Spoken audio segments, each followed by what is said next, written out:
So remember, this class is just to teach you to pay attention to your body by using moves, cues, visuals, breathing. So right now, just pay attention to your regular breathing.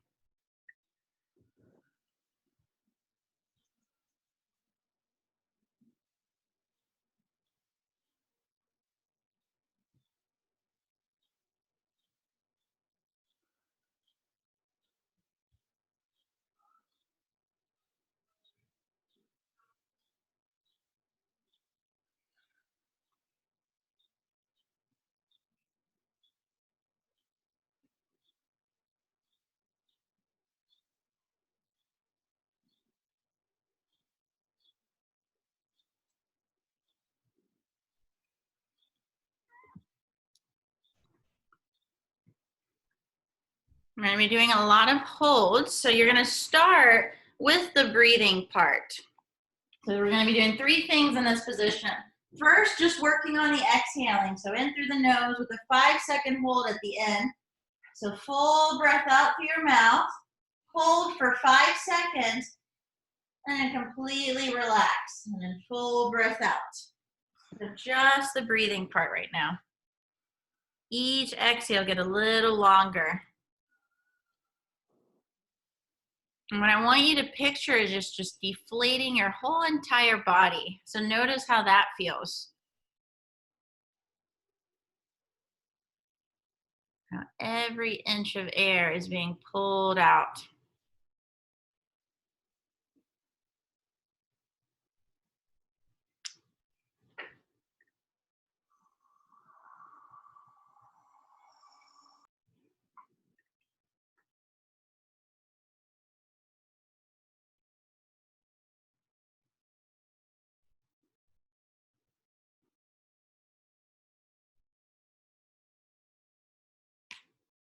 And the holding the air out might get a little uncomfortable, and that's normal.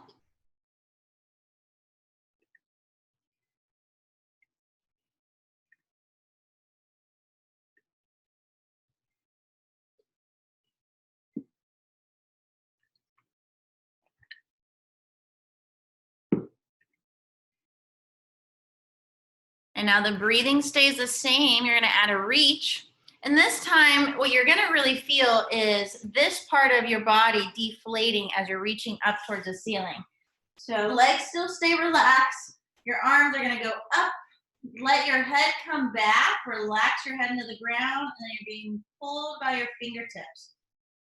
But think of your upper back holding your arms in that position. So you're reaching with your shoulder blades.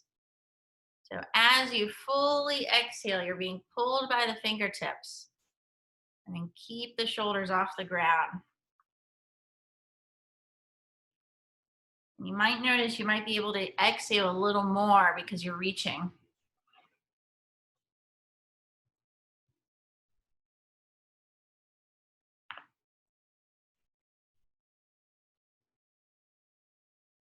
Each exhale, you reach a little more, keeping your head relaxed.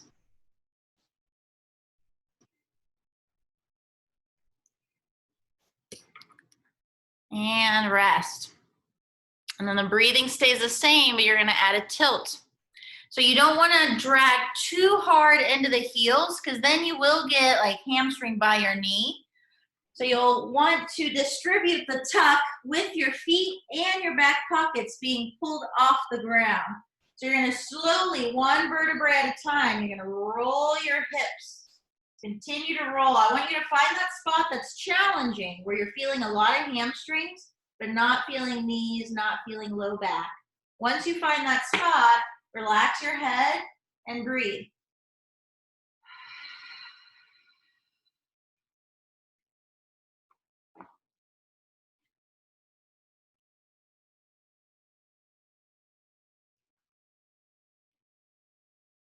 There should be a lot of hamstrings.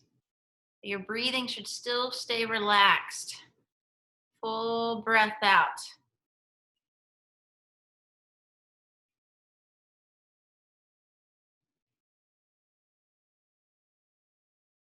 And if your hamstrings ever cramp, start all over.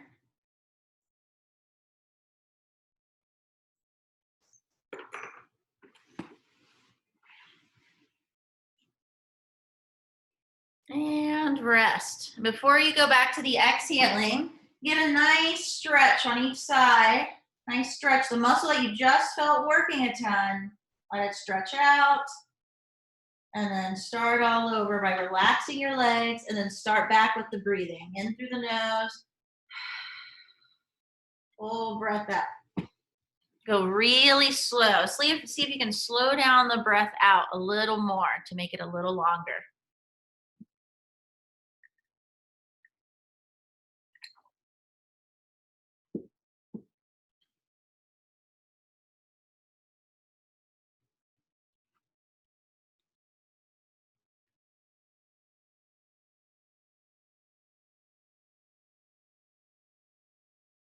Julia and Jess, get your chin away from your chest a little bit. Yep, perfect. And then keep it relaxed in that position.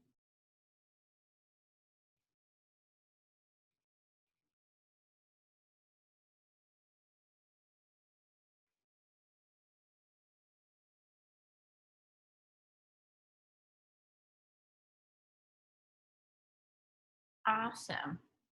Now you're gonna go back to the reaching. This time you're gonna get a little wider through your hands, like you're trying to hug a tree. Not too much. And you're gonna reach up towards the ceiling and then just open up a little bit. But you're still being pulled away through the fingertips. Make a conscious effort at not using your neck. You're using your armpits, your upper back to hold your shoulders in that position.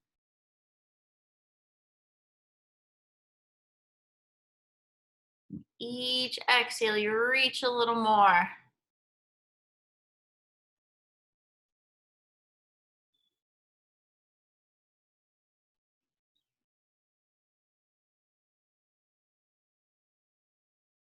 And see if you can get your shoulder blades into your armpits, into your side, because you're reaching up. So they're wrapping around your rib cage over the sides.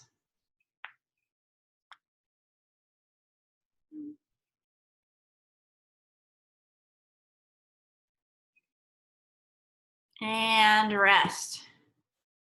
Back to the tilt. When you're rolling your hips, make sure your abs are not working at first. So go ahead and touch your stomach, and it should be relaxed. And think of rolling one vertebra at a time. Roll, roll. And once you find your spot that's challenging, that's when the exhale starts and the abs can engage.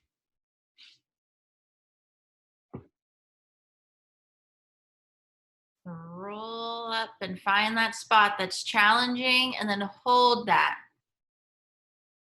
And think of the chair or the bench or the stool that has wheels underneath it, and you can't push it away. It has to stay right underneath you.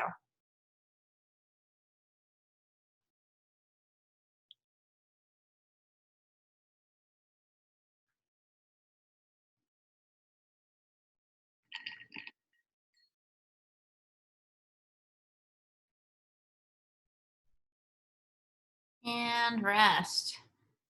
Now get yourself a nice little stretch in your hamstring, one on each side.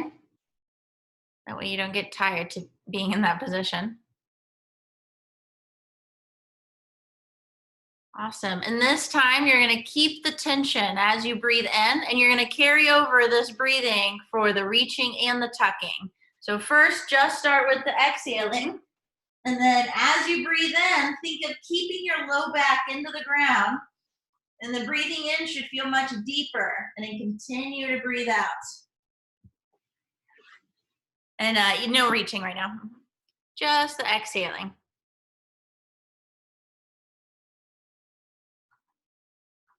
And see if you can still get a breath out, even though you're holding on to the tension as you breathe in.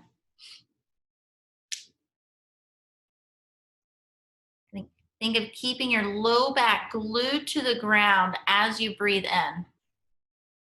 And the breath in should feel very limited.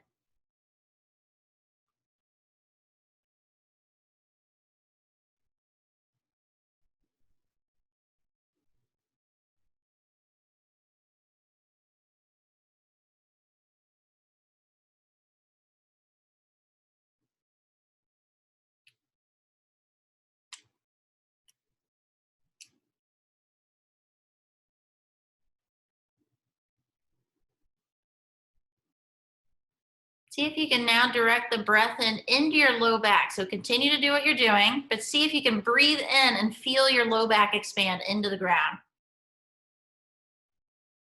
without using your neck.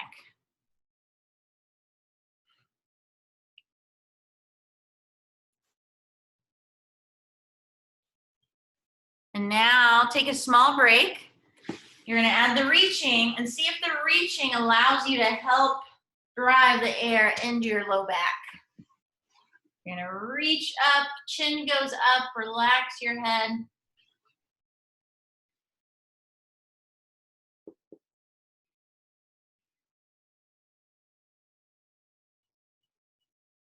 And shoulders are off the ground. Each exhale, you reach a little more.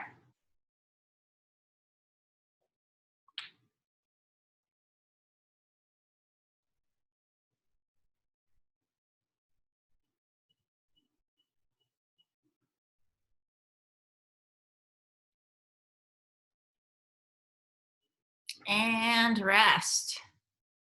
You probably notice how it feels to breathe in and how it feels very restricted. See if it's any different with the tucking. So roll up and find that spot that's challenging, but I do want to encourage you to come up higher if you can, as long as it feels good and as long as you're keeping your tuck. So now my hips are higher than my chest. So I'm inverted. And then head relax in through the nose. Full breath out. And at the end, I'll tell you why it's cool to be inverted.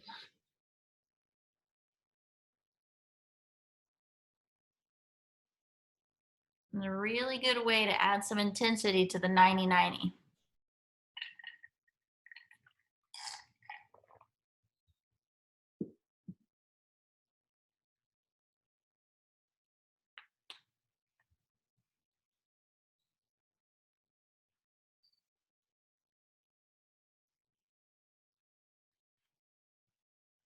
And rest. Nice job. We'll talk about this at the end. I'll tell you why. But I noticed more expansion in your chest, Sam. So now we're going to do the same thing with inverting, but on all fours. So usually we do the cat-cow in this position, but this time you're just going to do an iso hold. So hands, elbows, and knees. So again, my chest is lower than my hips. The way I like to set up for everybody is everything relaxed. So kind of sag everything down, push up without using your neck, and then slight tuck through your hips, and then hold this position for breaths. In through the nose. Full breath out. Nice. And Julia, shift forward a little bit, and then drop your mid back a tiny bit. Yes. A little more tuck, Jess. And you're just holding for breaths. And it's the same full, relax exhale.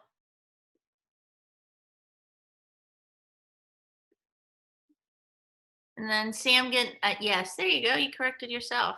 So Leah, we're on elbows and knees, pushing up with a slight tuck and just holding for breath versus untucking and tucking. Mm-hmm.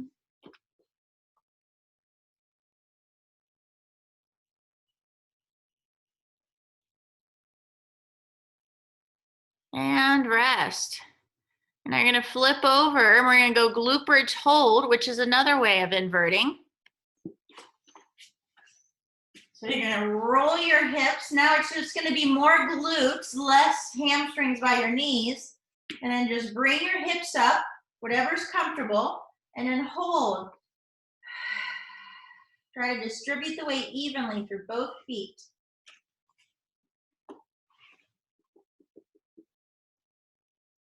And think because you're pushing into your feet, that's how you're able to hold yourself in that position. And Sam, bring your knees closer in together. Perfect. Still think of the back pockets being pulled by your heels.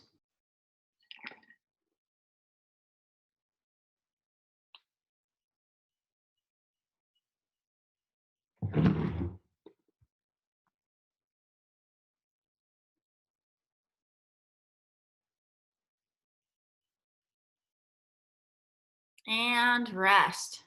And now we're going to go into what I call baby rolls. And have you ever heard of those? The multi-segmental rolls. So what I tell clients is legs are totally dead. So you're not allowed to use them to flip over. You only use your head and your arm. So if you start out laying on your back, arms overhead, so you're going to think of your left arm and left leg as an axis. So I'm rolling around it. So I pick my head up and I exhale through my mouth and I reach and I reach. But notice my legs are not moving. My hip is staying behind and I continue to reach. It feels like a nice stretch. And then you flip over and then start the other way. You're going to pick your head up and reach as you exhale. And it should feel like a nice stretch. And you're reaching down and across. So Julia, reach more towards your couch. The bottom, yes, there. And reach the shoulder blade in that position. And then Leah, reach towards that chair. Yes. Perfect, Jess. Good, Christina. Now bring your left arm and bring it over your arm. Yes, there you go. And you're rolling around it. So exhale as you go, and you should feel the opposite ab of the same side. Good, Sam. Reach, reach, reach, reach. And just alternate from side to side.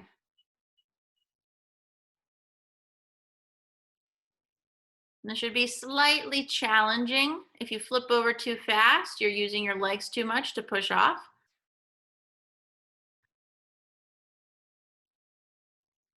Awesome.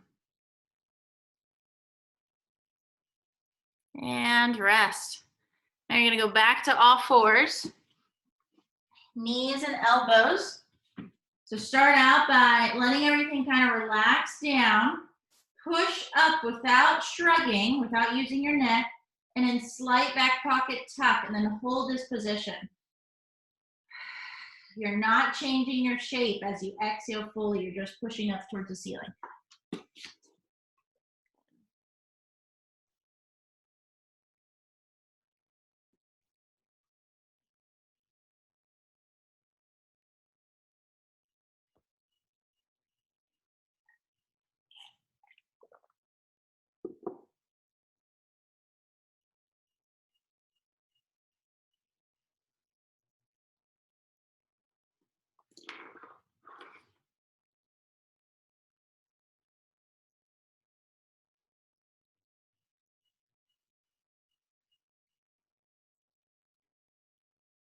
Nice job. And then back to glute bridge hold. Roll your hips up to get in the position. So you're going to feel your low back peel one vertebra at a time. Once you find that spot, hold that position as you breathe. And the breathing stays the same. Full breath out. Hold the tension as you breathe in.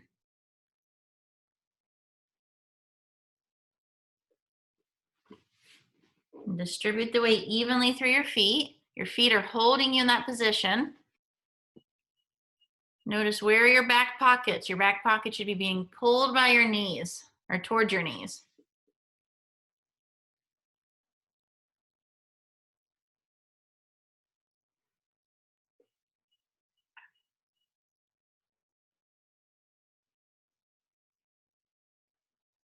And rest.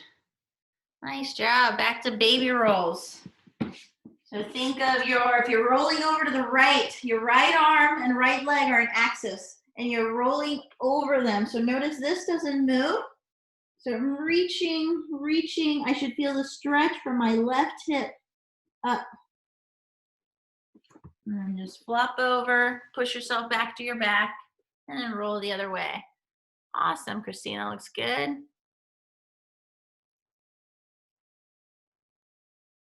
Allow your shoulder blade to drive the movement. It has to reach over. And then exhale so your ribs can drop in that direction.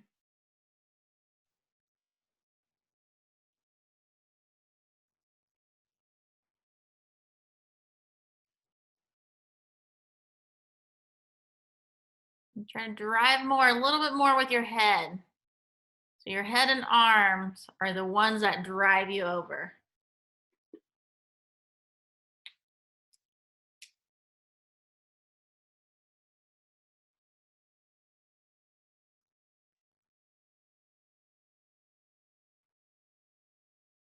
And rest. And back to all fours.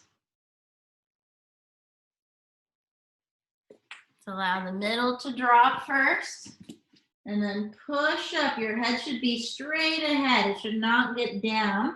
And then slight tuck through your hips and breathe.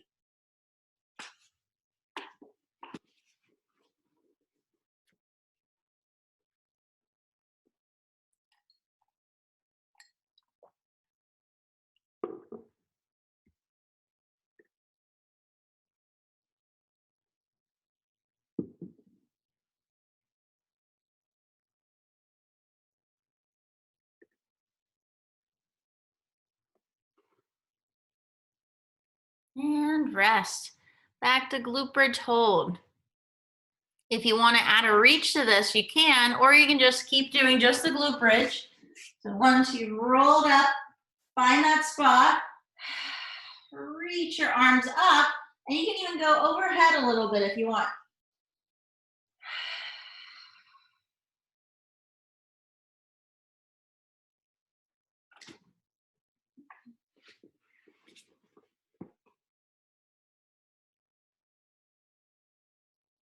And think of your feet holding you in that position. Back pockets are being pulled towards your heels. You're reaching without your neck. A lot to think about.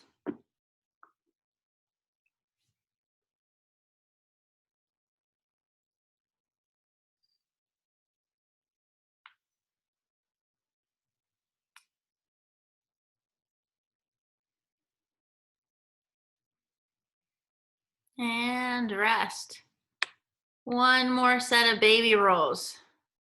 See if now you can exhale when you're setting up. So full exhale. Full breath out. Think of the opposite ribs driving down. So I'm going to roll over my right side. So as I fully exhale, the left side of my rib cage drops, and then inhale as I roll over, which is going to be harder. And then back over, exhale, inhale, roll over.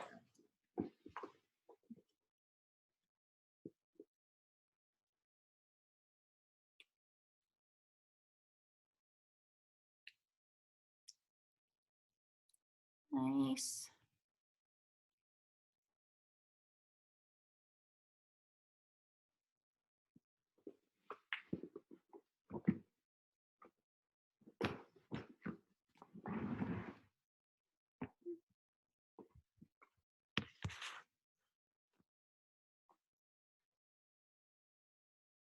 And rest.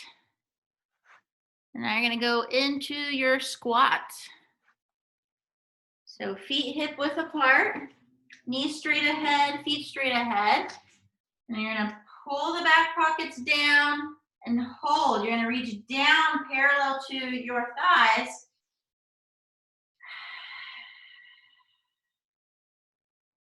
Reach each exhale.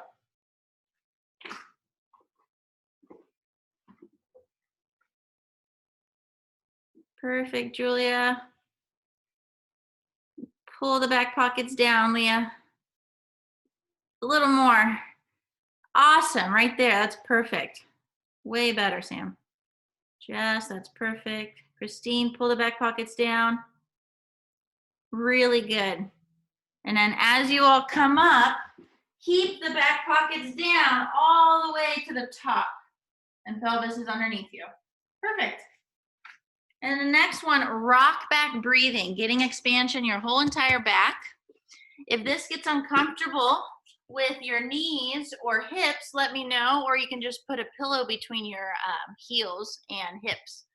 So butt goes to your heels, elbows go down, and then push up without hunching over. So head is relaxed in through the nose, full breath out through your mouth. And you should feel the back side of your body expand. Let's see. Everybody looks good.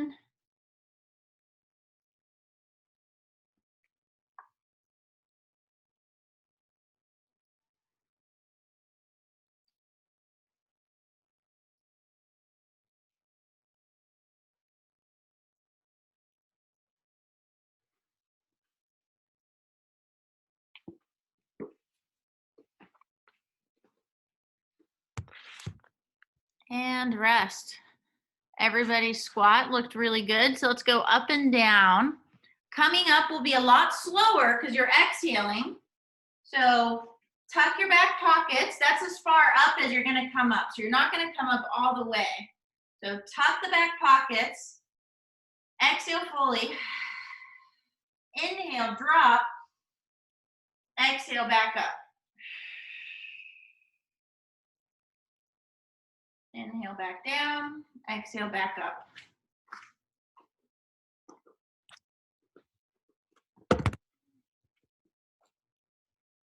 Nice. Tuck more, Leah. Right there. Perfect. Yep, you won't be able to drop very far, and that's okay.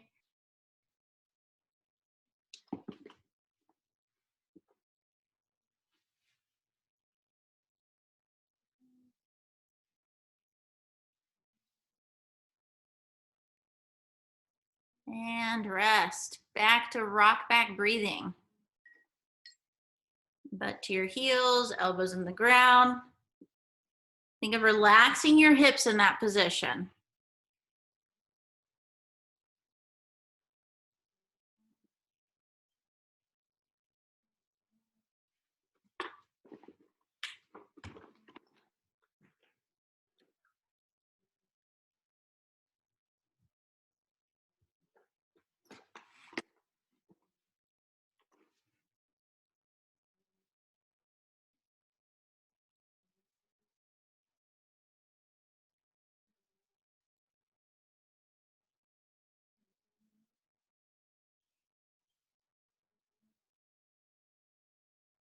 And rest. Back to the squat, but instead of squatting, you're gonna march. So it's a lot harder. It looks easy. So get to the top position with the back pocket tuck. So once you're there, if you're gonna go over to the right side, shift the weight over to the right side of your foot, and then nothing moves. So notice right here, nothing is moving as I'm marching up and down. So I'm basically in that top squat position, and I'm feeling a lot of hamstring, a lot of glute on the right side. So give me about 6 to 8 on one side, and then start all over, tuck, shift over to one side, and you're gonna notice one side's gonna be harder than the other. Awesome, looks good. A little slower, Sam.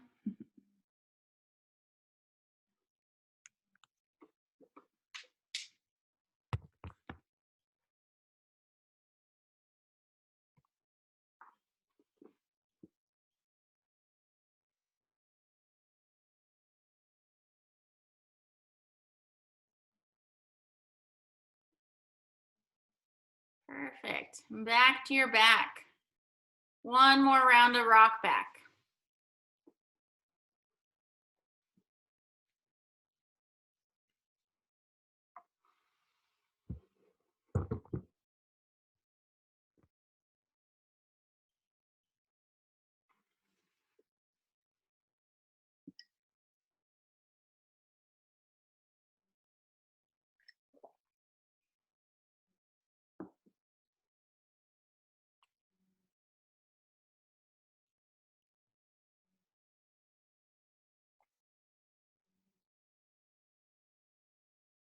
And rest. And now flip over on your back again, and let's see how long your exhalings are. So give me like, go about 2 to 3.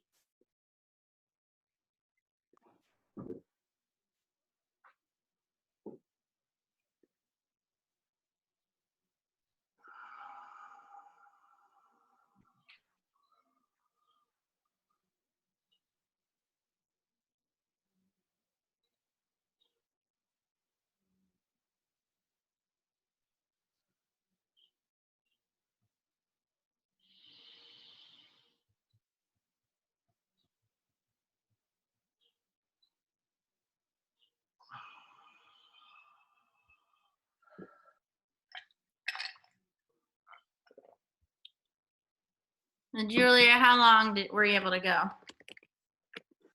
Like 6 to 9. What about you, Jess? 7 to 8. And then Christine? 8 and 9. Sam? Like 12 to 15. What about you, Leah? I got up to 12, like 10 to 12.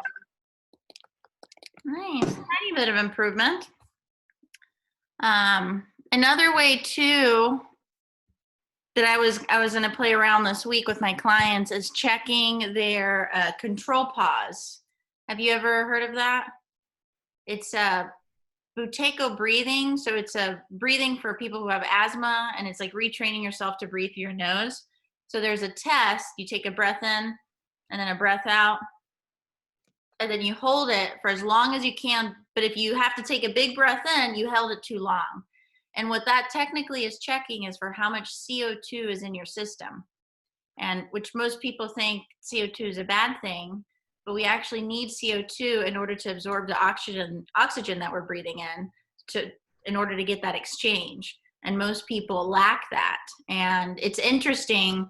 And the joke I always say is if your score is very low, I don't want to be stuck in a room where we have limited oxygen because you're breathing in too much and not being efficient with it. But it's very interesting because when I'm really stressed, when I was really obsessed with this, when I was really stressed, my score was always like 8 to 12 seconds. But normally my score is about 25 to 35 seconds. And one time, something really stressful happened, and I cried for like 45 minutes. And I don't know why I thought about like, oh, I should see what my control pause is right now. It's probably really bad. It was 45 seconds, which is really, really good. But it's like, that's what crying is supposed to be. It's like this reset of like, just, so that was really interesting too. So I'm going to do that with my clients and see what happens. But I did want to answer the inverting. So our lungs, because of gravity, fill up from the bottom up.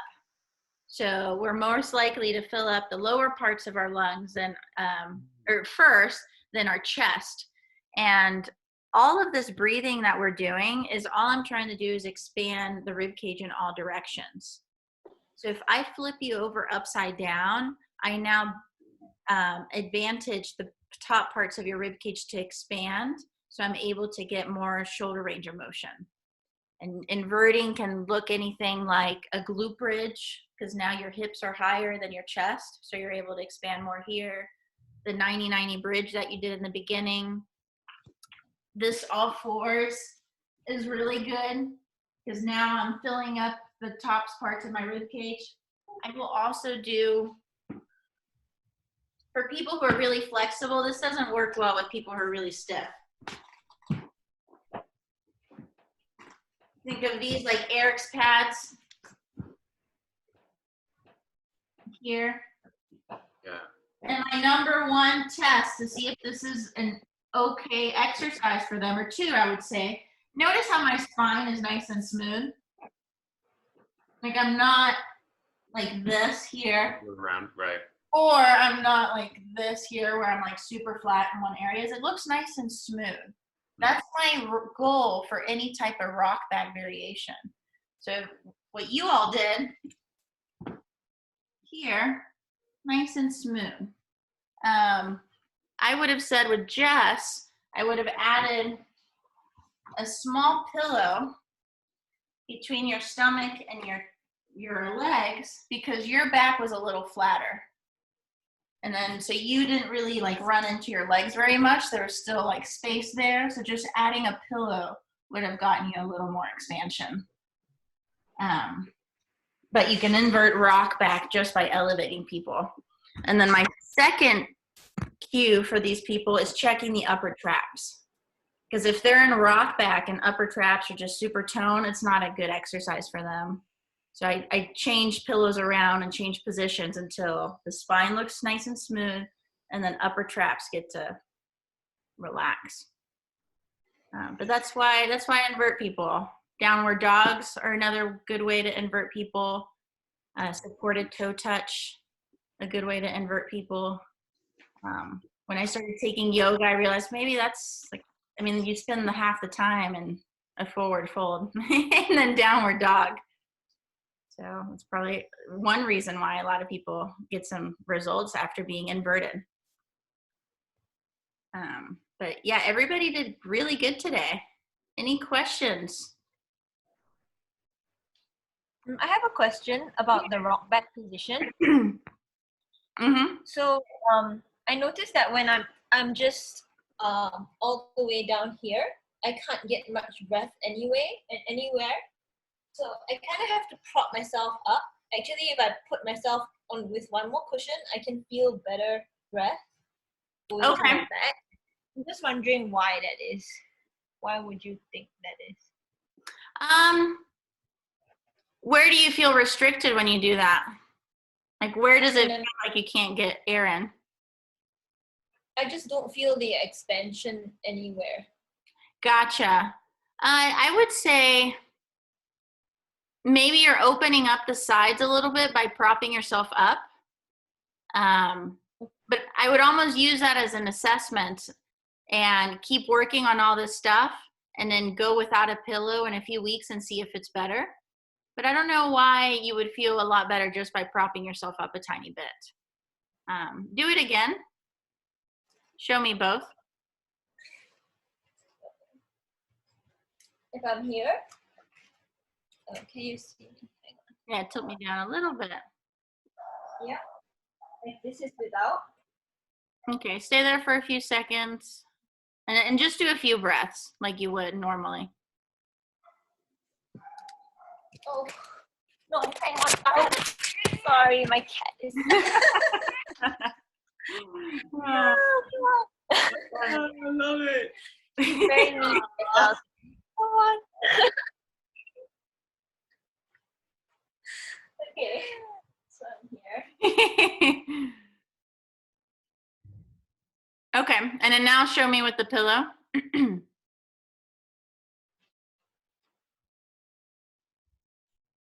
Then I'm starting to expand like this lower area here. You do look more rounded in that position when you bring the pillow up. So Yeah. that would make sense. Mm-hmm.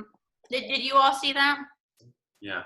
How it was, and I'm exaggerating, but without the pillow, she was like kind of flat. But then as soon as she propped herself up, she was able to, so that could possibly be it.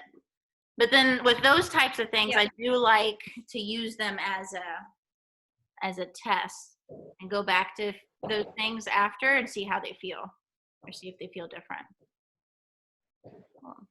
Yeah. Yeah, and then those types of modifications are like totally fine and always welcomed and always, like, so many people need modifications, and it doesn't mean it's easier or harder. It's just more comfortable for that person. So yeah, good question. Did that answer it? Yep. Yeah, I think my back is kind of flat at my lower back, so it does make sense why you said. Mm-hmm. Yeah. Question. Any other questions?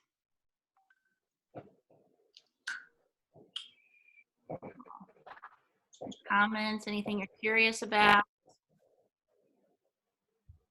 Sam, it looks like you're.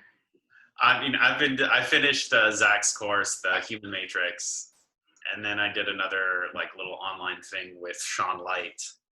So I've just been thinking a lot about breathing. Oh, cool. Yeah. So What this was is the biggest thing you learned with Zach's? Say what? What was the biggest thing you learned with Zach's course? Just the movement of the rib cage in breath as you breathe, right? The external and the scapula and even your innominate, your hips too, like what your pelvis is doing, like sort of the relation of all those things, and even your skull, right? Like your entire spine. That was just incredibly enlightening. I was actually able to use it with a client the other day. We just did some breathing at the very end. I had this person do like an ISO sprinter kind of position. So I had them press into a stair. They were basically like kind of in this position, Mm-hmm. you know. And he felt amazing after, like almost as like it's kind of pull him back into a bit more of a parasympathetic state at the end of the workout. So yeah, I'm trying to make that part of my practice, like every day, almost like a little bit of breathing in the mornings. So yeah, it's been super helpful. And I think I want to say Jill or someone from the Female Fitness Alliance, there was a move that they did, which I've like has blown my mind. It's the belly up breathing with your feet, like either and with your hamstrings activated. So if you like press into, sorry, this is just the stuff I've been learning about and I'm super excited about. But like it's basically if you get your feet under this, or if you push into a wall, but also, Yeah. like as a way to find that backwards expansion into the upper part of the back.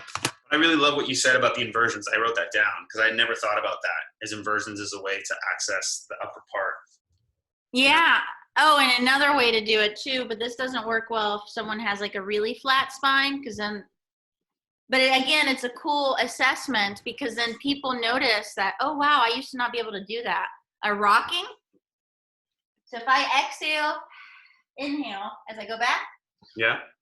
Exhale. So if I inhale as I roll back, where do you think everything is going? Right. Oh. I'm going to expand back here, but then also I'm going to probably expand the top position of my rib cage. So rocking is amazing for a lot of people. Just the one thing is if you see flat, like this here, that. Oh yeah. And then people like try to do it anyways. I'm like, no, it's cool. Let's not do that again. And then if someone doesn't have a lot of muscle on them, just keep in mind that their spine is a little more bony. So if making sure that they have a soft surface. Right. If someone is lean or skinny and they have their spine kind of pokes out, because then they'll say it's uncomfortable, but really they just need a softer surface to do it on. That's cool. For kids, that's a great warm up for kids. Yeah. Mm-hmm. Cool. Well, awesome questions. Yeah, I like that drill, Sam. I haven't seen that drill. I haven't done it in like 4 years. I might have to bring that one back. Yeah, it's been great, and it's good. Like the 90, it's a great sort of complement to the 90-90 breathing too, just because you're going from like that supinated to a pronated position. And I liked how you did that in the class in this as well. You have us going from the often from like quadruped to like hook line. Mm-hmm. Yeah, different contexts. And it adds intensities to stuff like the 90-90 bridge we did in the beginning. Mm-hmm. If someone is being weirded out by the breathing, like just roll them up even more, make their hamstrings feel like they're going to fall off. Yeah. Now you connect like breathing to a hard exercise that they enjoy. Yeah. What's some of your thought process in the progressions of everything? So as you pair like 2 to 4 activities together during this? It depends. Normally I'm trying to hit different things. So like if you're tucking, you're going hamstrings and glutes. And then if you're exhaling, you're just exhaling. And then you're going upper body. Okay. That's usually my thought process is let's do different ones. So then that way, like your hamstrings don't start cramping and you start to get fatigued or you start to feel it in your neck. Sure. I have played around though with 3 exercises with just the hips, like supine tucking and then quadruped tucking and then tall kneeling tucking. I think I did that one last week or the week before where I kept it the same. And then the other pair was stretching the lats to get overhead press and then quadruped rock back with breathing. And then I added intensity by downward dog with breathing. That one worked really well. What I am struggling with though is if I would have had a new person on that class, I probably would have changed it. Right. And then I do that. Like it's my first job, my boss wouldn't let me write programs and he wouldn't write programs. So I would always have to program on the fly and people would not use the schedule. So I would have 6 semi-privates and I would remember, and I just like knew how to do everything on the fly. So to me, that's not a problem, but I know it's hard to like, oh, these are the classes I do. Like today I added more variations just because all of you all could handle it. Or this week I had a client who's like, can't use my elbow. And then my other client's like, I can't use my knee. And I didn't want them to either feel like I was modifying for them. So I just changed the whole class. But normally it's different body parts. Okay. That way things don't get fatigued. But yeah, does that answer it? Yeah, absolutely. And like the same thing, like the day you prepare the most is the day that the person comes in with something totally different. But I feel like sometimes I'm really intentional and sometimes I don't. I'm like reacting to what the person comes in with. Yeah. No, I agree. And with this stuff too, it doesn't, even if it's done halfway right, they still enjoy it. So sometimes I get on myself. I will have workshops where I work with people I've never worked with before. And in my eyes, it's always like a shit show. Like a picture showed up the other day. It was paleo effects. It was like 15 people, general pop, so not trainers, which makes it a lot harder. And in my eyes, I'm like, not right. No one's tucking correctly. People are exhaling too hard. And then at the end, I'm like, how was that? I'm like, that was awesome. So for the person, it's always better from our perception. That's definitely true. Yeah. I had 3 new people last week, and I should have gone down with my cues or difficulty with the technique, but I just went with it. And in my eyes, I'm like, not getting it. I'm like, oh, too hunchy. But then at the end, they loved it. That was great. Thank you. So I think we put a lot of pressure on ourselves. Well, yeah, and I think this is a really interesting format because it's like enjoyable and you do a really good job of keeping it simple, which is really, really, really hard to do. So your cues are really good. So it can be pleasant instead of just a brain puzzle. Yes. And that's what I'm trying to, that's exactly my goal. Yeah.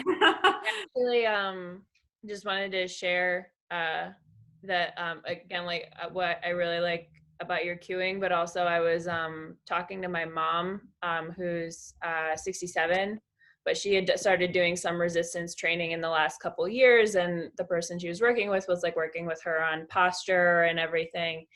And I mentioned that I was telling her about the class and saying, oh, you know, like working on like tucking our back pockets, and she was like, oh, like she found it like revelatory. She was like, I wish like more people could explain things in ways like that instead of being like, she's like, even she's a doctor, but she's like, even though I know what those body parts are, like telling me like do this with this body part doesn't always do it. You need that visualization. So yeah, it's like twister for people. It's like if they're on the ground on their back in a position they've never been in, and you tell them like, oh, move this, they're like, what is this? Like, what's my left knee again? Like, which one's my down leg? Yeah. People are very uncoordinated with their body and have lost that awareness to it. And that's exactly what I was trying to do with this class, is like bringing it down to the level of everybody else. Because with yoga, I was barely able to keep up, and I'm a gymnast and good with my body, and I can take cues well. So no one else can manage these cues either. mm-hmm. As far as you have a lot of information on your website, which is really good, but I am very easily overwhelmed. So I looked at all the things and I was like, so if you were going to start going through some of the stuff that you have on your website, where would you start? I would start with breathing with a new person. What is that called? It was when I was working with the students. I'll look it up because my main thing is analysis paralysis, and I get way too much information and then I either go crazy or I stop. How to introduce movement to brand new clients. Okay, I'll look at that. I would start with that. And Okay. I am working on an article because I don't have a resource because I think Zach would be too much. And I need to step down from that. So I'm actually working on an article to send people, like, if you want to learn breathing and position, here you go. And then course-wise, Michelle and I have a course, but with the pandemic, we didn't really plan any. But we had all hands-on course. So we didn't talk about like the breathing. We did talk about breathing, but we talked mostly about like coaching it, and that's it. And I think most people need to start there. Are you a trainer? I'm a physical therapist, and so I've gone the other way. So I've taken like 10 PRI classes, and I've done some stuff with Bill Hartman, and I need to go back to basics because I have a ton of high level stuff, and I'm missing some of the like simple basics. So I can't formulate a whole idea. I have these really big holes at the bottom, which is what I'm working on, as I don't have quite as heavy as a client load right now. Gotcha. Yeah. Then how to introduce breathing to a new client. I think that would be the perfect, because it's the basics of coaching. Cool. But yeah, let me know if you need any help. Okay. Thank you. Awesome. Well, good job today, guys. Yeah. Thank you so much. You're welcome. I will see you next Sunday. Yeah. Right. Bye. Bye.